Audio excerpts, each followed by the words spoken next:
Good morning. जय हिंद दोस्तों, आप सभी का स्वागत है M2M क्लासेज में। जैसा आप स्क्रीन पर देख रहे होंगे 17 जुलाई के करंट अफेयर्स लेकर के मैं आपके सामने आ गया हूं और टाइम हुआ है फिक्स 8 AM। आपको बता दूं कि ये क्लास डेली 8 बजे होती है और मैं आपके सामने महत्वपूर्ण करंट अफेयर्स डेली लेकर के आता हूँ।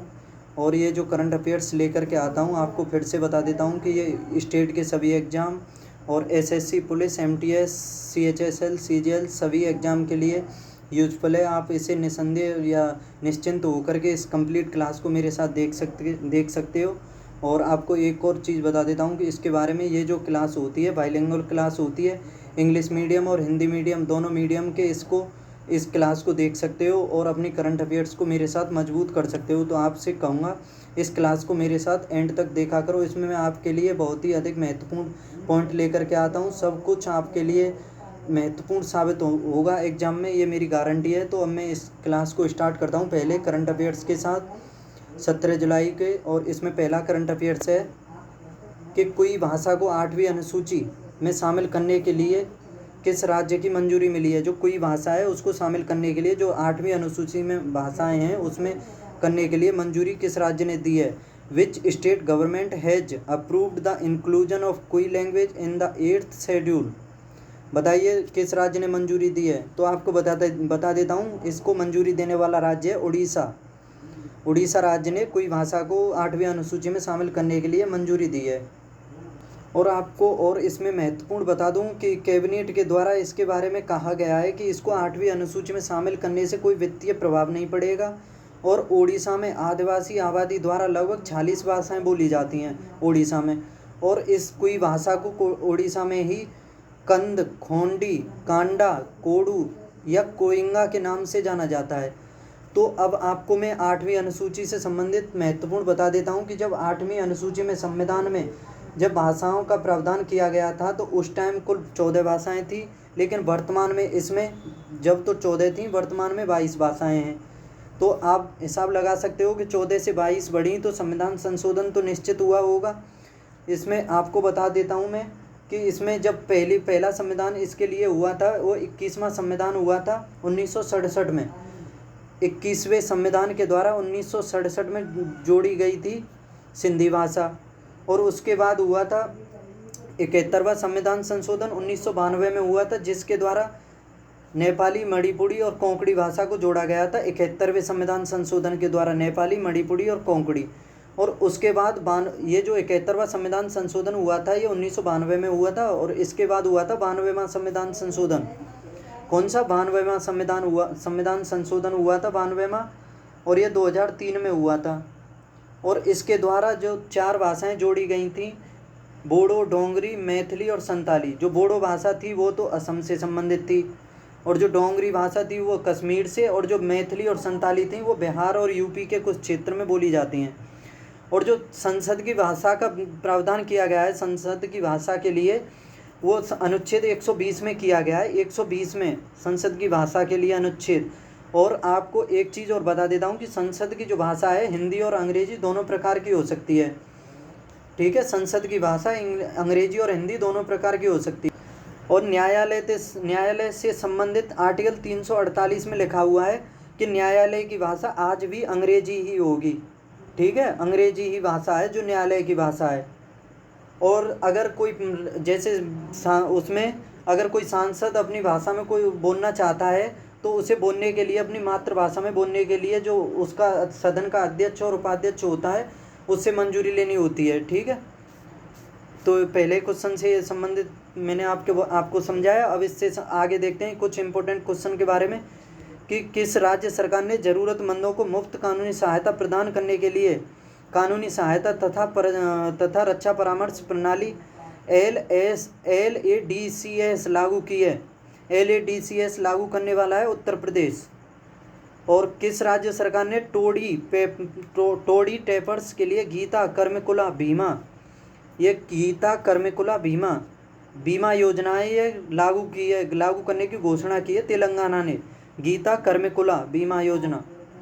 आगे, किस राज्य की कैबिनेट ने मुख्यमंत्री कौशल उन्नयन व वैश्विक रोजगार योजना को मंजूरी दी है। मुख्यमंत्री कौशल उन्नयन व वैश्विक रोजगार योजना को ये उत्तराखंड ने दी है। आगे, किस राज्य सरकार ने स्वास्थ्य सेवाओं में सुधार के लिए मिशन परिवर्तन प्रारंभ किया है? स्वास्थ्य सेवाओं में सुधार के लिए मिशन परिवर्तन ये बिहार ने किया है।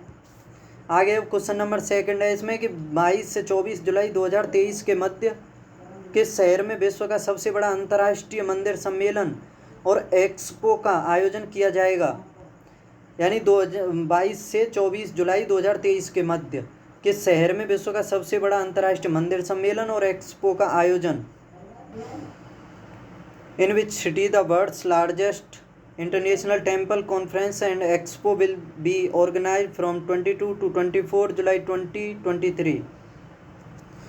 ऑप्शन ए है इसमें कानपुर, बी है जयपुर, सी है मुंबई या डी है वाराणसी। बताइए किस में किया जाएगा ये अंतर्राष्ट्रीय मंदिर सम्मेलन और एक्सपो का आयोजन? तो इसका सही जवाब है ऑप्शन डी, वाराणसी में किया जाएगा ये। ठीक है, आपको इसमें और बता देता हूँ कि 22 से 24 जुलाई के मध्य ये वाराणसी में किया जाएगा अंतर्राष्ट्रीय मंदिर सम्मेलन और एक्सपो का आयोजन। और टेम्पल कनेक्ट यानी भारत द्वारा कल्पित यह विश्व का प्रथम आयोजन है जो पूर्णतः मंदिरों के प्रबंधन के लिए समर्पित है। ठीक है, तो इससे और आगे देखते हैं इसमें महत्वपूर्ण पॉइंट कि किस देश ने हाल ही में पीटर्सबर्ग क्लाइमेट डायलॉग की मेजबानी की है? बताइए, ये की है जर्मनी ने। पीटर्सबर्ग क्लाइमेट डायलॉग की मेजबानी जर्मनी ने की है। ठीक है, आगे भारत ने किस शहर में पहली बार भौतिक संघाई सहयोग संगठन यानी SCO स्टार्टअप फोरम की मेजबानी की है? भारत ने किस शहर में पहली बार भौतिक संघाई सहयोग संगठन स्टार्टअप की मेजबानी भारत ने की है? ये नई दिल्ली में। आगे, किस भारतीय शहर में दिसंबर 2023 में वैश्विक आयुर्वेद मेला आयोजित किया जाएगा? वैश्विक आयुर्वेद 2023 में मेला तिरुवनंतपुरम केरल में आयोजित किया जाएगा। आगे, कहाँ छठा हिंद महासागर सम्मेलन 2023 का आयोजन किया गया है? छठा है ये और हिंद महासागर सम्मेलन है ये ढाका, बांग्लादेश की राजधानी ढाका में। आगे क्वेश्चन नंबर 3 है इसमें, DGCA ने किस राज्य में देश के 36वें उड़ान प्रशिक्षण फ्लाइंग ट्रेनिंग स्कूल को मंजूरी दी है? DGCA ने किस राज्य में देश के 36वें उड़ान प्रशिक्षण यानी फ्लाइंग ट्रेनिंग स्कूल को मंजूरी दी है? In which state has the DGCA approved the country's 36 flying training school? Option A Madhya Pradesh, B Tamil Nadu, C Karnataka, D Jharkhand. तो इसका सही जवाब है option C, option B, Tamil Nadu ने मंजूरी दी है ये। आगे इसमें महत्वपूर्ण, केंद्रीय पर्यावरण मंत्रालय ने कहाँ कलेगनार कलम स्मारक के लिए अंतिम मंजूरी दी है? केंद्रीय पर्यावरण मंत्रालय ने कलेगनार कलम स्मारक के लिए अंतिम मंजूरी, ये बंगाल की खाड़ी में। आगे, उत्तर प्रदेश के किस जिले में हाल ही में पहले फार्मा पार्क की स्थापना की मंजूरी दी गई है? उत्तर प्रदेश के किस जिले में पहले फार्मा पार्क की मंजूरी? ये ललितपुर में दी गई है। ललितपुर जिला जो है जहाँ से गुजरात की तरफ, वो मध्य प्रदेश की तरफ है, सबसे उत्तरी दक्षिणी जिला है उत्तर प्रदेश का। किस राज्य सरकार ने 30% महिला आरक्षण विधेयक को मंजूरी दी है? 30% ये उत्तराखंड ने। उत्तराखंड की राजधानी देहरादून है और ग्रीष्मकालीन राजधानी इसकी गैरसैंण है, याद रखना। किस देश ने सतलुज जल विद्युत निगम के साथ नई जल विद्युत परियोजना को मंजूरी दी है? सतलुज जल विद्युत निगम के साथ नई जल विद्युत परियोजना नेपाल ने दी है। आगे क्वेश्चन नंबर 4 है, डेल और इंटेल भारत के किस राज्य में AI स्किल्स लैब की स्थापना करेंगे? इंटेल और Dell and Intel will set up AI skills lab in which state of India? Jharkhand, Chhattisgarh, Telangana या उत्तर प्रदेश? तो इसका सही जवाब है ऑप्शन सी, तेलंगाना में करेंगे डेल और इंटेल। आपको इसमें बता देता हूँ कि डेल टेक्नोलॉजीज और इंटेल ने तेलंगाना संस्थान में एक कृत्रिम बुद्धिमत्ता प्रयोगशाला स्थापित करने के लिए हाथ मिलाया है। साझेदारी का जो उद्देश्य है डिजिटल कौशल अंतर को बांटना और इंटेल के AI फॉर यूथ कार्यक्रम को अपने पाठ्यक्रम में एकीकृत करके तेलंगाना में Lords Institute of Engineering and Technology में छात्रों को सशक्त बनाना है। आगे महत्वपूर्ण पॉइंट देखते हैं कि पहली बार INS विक्रांत पर रात के समय किस फाइटर जेट की लैंडिंग कराई गई है? ये मिग 29 की लैंडिंग कराई गई है। INS विक्रांत जो एयरक्राफ्ट कैरियर है इंडिया का। आगे अंतरिक्ष कंपनी IN स्पेस ने किस शहर में स्टार्टअप के लिए अंतरिक्ष डिजाइन प्रयोगशाला का उद्घाटन किया है? अंतरिक्ष कंपनी IN स्पेस ने किस शहर में स्टार्टअप के लिए अंतरिक्ष डिजाइन प्रयोगशाला का, ये अहमदाबाद में किया गया है। अहमदाबाद गुजरात का शहर है अहमदाबाद। आगे इसमें किस देश ने हाल ही में नया OPEC 13 जासूसी सैटेलाइट अंतरिक्ष में लॉन्च किया है? OPEC 13 जासूसी सैटेलाइट ये इजराइल ने किया है। इजराइल एक यहूदी देश है और इसकी राजधानी यरूशलेम है और इसकी जो संसद है उसका नाम है नेसेट, याद रखना। और वहाँ के जो प्रधानमंत्री हैं इस टाइम नेतन्याहू हैं, बेंजामिन नेतन्याहू। आगे किस देश ने हाल ही में पानी के भीतर परमाणु हमला करने वाले ड्रोन हेइल 2 का परीक्षण किया है? ड्रोन हेइल 2 का परीक्षण ये उत्तर कोरिया ने किया है। आपको बता देता हूँ, उत्तर कोरिया ने किया है हेइल 2 का परीक्षण। परमाणु हमला कर सकती है ये। आगे क्वेश्चन नंबर 5 है कि किस IIT संस्थान द्वारा सुसाइड ड्रोन कॉमिकेज विकसित किया है? किस संस्थान द्वारा, IIT संस्थान द्वारा सुसाइड ड्रोन कॉमिकेज, बताइए किसने किया है? Suicide drone kamikaze has been developed by which IIT institute? IIT Kanpur, IIT Delhi, IIT Bombay, IIT Madras. तो इसका सही जवाब है IIT कानपुर। उत्तर प्रदेश की IIT है, ये कानपुर ने किया है। 10 जुलाई 2023 को मीडिया से मिली जानकारी के अनुसार दुश्मनों की खोज खबर की जानकारी देने वाले ड्रोन के सफल संचालन के बाद अब IIT कानपुर ने आत्मघाती ड्रोन तैयार किया है। ठीक है, आगे महत्वपूर्ण है पॉइंट कि किस स्पेस एजेंसी जो द्वारा उच्च रेजोल्यूशन वायु गुणवत्ता नियंत्रण उपकरण टेम्पो लॉन्च किया गया है? टेम्पो ये उच्च रेजोल्यूशन वायु गुणवत्ता नियंत्रण उपकरण है, ये किया गया है नासा, जो USA की स्पेस एजेंसी है नासा, और भारत की इसरो, और जापान की JAXA, ठीक है, और रूस की रोसकॉस्मोस, याद रखना ये इम्पोर्टेंट स्पेस एजेंसी हैं। आगे किस राज्य में उन्नत गुरुत्वाकर्षण तरंग डिटेक्टर यानी LIGO वेधशाला की स्थापना की है? किस राज्य में उन्नत गुरुत्वाकर्षण तरंग डिटेक्टर, ये महाराष्ट्र में की गई है इसकी स्थापना। किस शहर में नदी के अंदर चलने वाली भारत की प्रथम मेट्रो ट्रेन बनी है? ये बनी है कोलकाता मेट्रो, हुगली नदी के नीचे बनी है ये। आगे किस शहर में देश का अपनी तरह का पहला 3D मुद्रित डाकघर बनाया जा रहा है? ये बेंगलुरु में, कर्नाटक की राजधानी है बेंगलुरु। आगे क्वेश्चन नंबर 6 है, रक्षा मंत्री राजनाथ सिंह ने किस देश में हिंदुस्तान एरोनॉटिक्स लिमिटेड के लिए क्षेत्रीय कार्यालय का उद्घाटन किया है?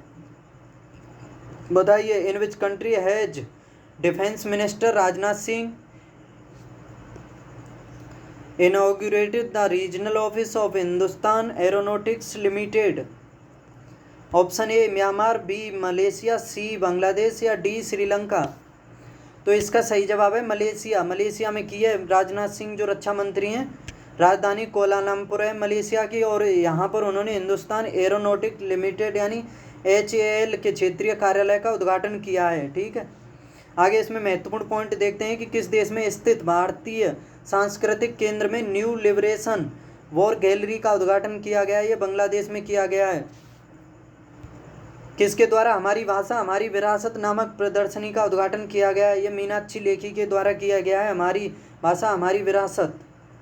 आगे नई दिल्ली के किस अस्पताल में उत्तर भारत के पहले स्किन बैंक का उद्घाटन किया गया है? ये सफदरजंग अस्पताल में किया गया है, उत्तर भारत के पहले स्किन बैंक का। आगे किस राज्य में केंद्र शासित प्रदेश में बलिदान स्तंभ का उद्घाटन किया गया है? बलिदान स्तंभ का ये जम्मू कश्मीर में किया गया है। जम्मू कश्मीर भारत का उत्तरी राज्य है सबसे। आगे क्वेश्चन नंबर 7 है, इसमें किसे वर्ष 2023 के लिए लोकमान्य तिलक पुरस्कार से सम्मानित किया गया है? किसे लोकमान्य तिलक पुरस्कार से सम्मानित? Who will be honoured with the Lokmanya Tilak award for the year 2023? अब अमिताभ बच्चन, नरेंद्र मोदी, अनुपम खेर या राजनाथ सिंह? तो इसका सही जवाब है ऑप्शन सी, नरेंद्र मोदी को लोकमान्य बाल गंगाधर तिलक अवार्ड से सम्मानित किया गया है। ठीक है, याद रखना। लोकमान्य तिलक की पुण्यतिथि 1 अगस्त 2023 को पीएम नरेंद्र मोदी को इस प्रकार पुरस्कार से सम्मानित किया गया है। ठीक है, और आगे महत्वपूर्ण पॉइंट है कि किस ऑस्कर विजेता अभिनेता का 89 साल की उम्र में निधन हो गया है। ये एलन आर्किन अभिनेता का 89 साल में निधन हो गया है और इन्होंने ऑस्कर पुरस्कार जीता था। किस देश द्वारा भारतीय संरक्षणवादियों को पर्यावरण पुरस्कार दिया गया है। ये ब्रिटेन द्वारा दिया गया है। किस मुक्केबाज को यूके इंडिया अवार्ड में global Indian icon of the year पुरस्कार से सम्मानित किया गया है। Global Indian icon of the year से ये मैरी कॉम को सम्मानित किया गया है। मैरी कॉम के बारे में बता दूं कि यह 6 बार वर्ल्ड चैंपियन रह चुकी हैं और लंदन ओलंपिक जो हुए थे उनमें इन्होंने कांस्य पदक जीता था। ये भारत की बॉक्सर हैं। ठीक है, महिला बॉक्सर। यूके के राजा चार्ल्स थर्ड ने किसे हाथी परिवार पर्यावरण पुरस्कार दिया है। ये कार्तिकी गोंजाल्विस को दिया है। आपको बता दूं जो ब्रिटेन के मतलब महाराजा वो थे चार्ल्स सेकंड थे। चार्ल्स सेकंड जो ब्रिटेन के चार्ल्स सेकंड थे, उन्होंने जो पुर्तगाल की राजकुमारी थी उसका नाम था कैथरीन ब्रेगेंजा, उससे शादी की थी। तो उसके द्वारा मतलब शादी में दहेज के रूप में पुर्तगालियों ने चार्ल्स सेकंड को मुंबई उपहार में दिया था, दहेज के रूप में दिया था। ठीक है, और चार्ल्स सेकंड ने उसे ईस्ट इंडिया कंपनी को 10 पाउंड वार्षिक किराए पर दे दिया था। आगे क्वेश्चन नंबर 8 है, किस देश ने दुनिया का पहला मीथेन संचालित रॉकेट जूके सेकंड सफलतापूर्वक लॉन्च किया है। Which country has successfully launch the world's first methane powered rocket Zhuque second. Brazil, चीन, कनाडा या डेनमार्क ने। तो इसका सही जवाब है चीन ने किया है ये जूके सेकंड। चीन की निजी स्पेस कंपनी ने दुनिया का पहला ऐसा रॉकेट लॉन्च किया है जो मीथेन से संचालित है। और इस तरह चीन ने अमेरिका कंपनी स्पेस एक्स को भी पीछे छोड़ दिया है। जो एलन मस्क की कंपनी है स्पेस एक्स, उसको पीछे छोड़ दिया है। और स्पेस एक्स का ही फाल्कन 9 रॉकेट विश्व का सबसे तगड़ा रॉकेट है। ठीक है, याद रखना। और बुधवार सुबह गोबी रेगिस्तान में स्थित जियोक्वान सैटेलाइट लॉन्च सेंटर से जूके सेकंड नामक रॉकेट को सफलतापूर्वक लॉन्च किया। ये सफलतापूर्वक कक्षा में स्थापित हो गया। ठीक है, जूके सेकंड को, जो पूरी तरह से मीथेन और तरल ऑक्सीजन द्वारा संचालित है। आगे महत्वपूर्ण पॉइंट देखते हैं इसमें कि किस देश ने स्वदेशी computer operating system open Kylian को लॉन्च किया है। ये किया है चीन ने। ओपन कायलिन याद रखना। एलएफ एरोनॉटिक्स की मॉडल ए किस देश की सरकार द्वारा दुनिया की पहली इलेक्ट्रिक फ्लाइंग कार है। मॉडल ए, ये एलएफ एरोनॉटिक्स की मॉडल ए है। ठीक है, ये अमेरिका की इलेक्ट्रिक फ्लाइंग कार है। आगे $3 ट्रिलियन के बाजार पूंजीकरण के साथ दुनिया की सबसे मूल्यवान कंपनी कौन सी बनी है। ये एप्पल बनी है, अमेरिका की कंपनी है जिसके आईफोन बनते हैं। ठीक है, इसका जो बाजार है मतलब इसकी कुल 3 ट्रिलियन के बाजार पूंजीकरण के साथ बनी है ये। ठीक है, आगे इसमें किस देश ने पहली बार घरेलू हाइपरसोनिक ग्लाइड वाहन वीमैक्स का सफल परीक्षण किया है। किस देश ने पहली बार घरेलू हाइपरसोनिक ग्लाइड वाहन वीमैक्स का सफल परीक्षण किया है। फ्रांस ने किया है। आगे क्वेश्चन नंबर 9 है, अंतर्राष्ट्रीय मलाला दिवस ये 12 जुलाई को मनाया जाता है। और यह विश्व की सबसे कम उम्र की नोबेल पुरस्कार प्राप्त करने वाली महिला हैं और ये पाकिस्तान की हैं। याद रखना, शांति के लिए इन्हें नोबेल पुरस्कार दिया गया था। आगे इसमें इम्पोर्टेंट है कि 17 मार्च को मनाया जाता है विश्व नींद दिवस। वर्ल्ड स्लीप डे 17 मार्च को मनाया जाता है। 18 मार्च को मनाया जाता है आयुध निर्माण दिवस, ऑर्डिनेंस फैक्ट्रीज डे 18 मार्च को। और 20 मार्च को अंतर्राष्ट्रीय प्रसन्नता दिवस, इंटरनेशनल डे ऑफ हैप्पीनेस। और 20 मार्च को विश्व गौरैया दिवस, 20 मार्च को ही विश्व मौखिक स्वास्थ्य दिवस, 21 मार्च को विश्व वानिकी दिवस और 21 मार्च को वन दिवस भी मनाया जाता है। 22 को जल दिवस, 23 को मौसम दिवस। याद रखना, और 21 मार्च को राष्ट्रीय सिविल सेवा दिवस भी मनाया जाता है, और सिविल सेवा का जनक लॉर्ड कॉर्नवालिस को कहा जाता है। ठीक है, याद रखना, क्योंकि 21 मार्च 1793 को इंडियन सिविल सर्विस की जो स्थापना की गई थी कॉर्नवालिस के द्वारा ही की गई थी, और कॉर्नवालिस के द्वारा ही 1793 में ही राजस्व पुलिस और राजस्व बोर्ड की भी स्थापना की गई थी। ठीक है, याद रखना। आगे क्वेश्चन नंबर 10 है, यूएसए का रिश्वत विरोधी प्रबंधन सर्टिफिकेट प्राप्त करने वाला भारत का पहला केंद्रीय सार्वजनिक क्षेत्र उद्यम कौन सा बना है? यूएसए का रिश्वत विरोधी प्रबंधन सर्टिफिकेट प्राप्त करने वाला भारत का पहला केंद्रीय सार्वजनिक क्षेत्र उद्यम कौन सा बना है? बताइए। Which has become the first central public sector enterprise in India to get USA anti bribery management certificate? Option A Bharat petroleum corporation, भारतीय तेल निगम, तेल एवं प्राकृतिक गैस निगम, भारतीय इस्पात प्राधिकरण। तो इसका सही जवाब है ऑप्शन सी, तेल एवं प्राकृतिक गैस निगम। तेल एवं प्राकृतिक गैस निगम यूएसए का रिश्वत विरोधी प्रबंधन सर्टिफिकेट प्राप्त करने वाला भारत का पहला केंद्रीय सार्वजनिक क्षेत्र बना है तेल एवं प्राकृतिक गैस निगम, याद रखना। आगे महत्वपूर्ण पॉइंट देखते हैं कि किस ऑनलाइन भुगतान कंपनी ने भारत का सबसे तेज वन स्टेप भुगतान समाधान टर्बो यूपीआई लॉन्च किया है? ये क्या है? रेजरपे ने। रेजरपे किसके द्वारा अनक्लेम्ड डिपॉजिट के निपटान के लिए 100 डेज 100 पे अभियान शुरू किया है? 100 डेज 100 पे ये रिजर्व बैंक ऑफ इंडिया के द्वारा शुरू किया गया है अनक्लेम्ड डिपॉजिट के निपटान के लिए। आगे टाटा ग्रुप ने किस राज्य में लिथियम आयन सेल की गीगा फैक्ट्री बनाने का फैसला किया है? टाटा ग्रुप ने किस राज्य में लिथियम आयन सेल की गीगा फैक्ट्री, ये गुजरात में बनाने का फैसला किया है टाटा ग्रुप ने। किस बैंक द्वारा बेंगलुरु में प्रोजेक्ट कुबेर लॉन्च किया गया है? किस बैंक द्वारा? ये स्टेट बैंक ऑफ इंडिया के द्वारा, एसबीआई के द्वारा। आपको बता दूं इसकी स्थापना एसबीआई की जो स्थापना हुई थी 1955 को हुई थी, शायद 1 जुलाई 1955 के आसपास हुई थी। इसके एसबीआई के बारे में बताता हूँ और आपको अच्छे से कि पहले 3 बैंक थे, कोलकाता बैंक, मद्रास बैंक और मुंबई बैंक।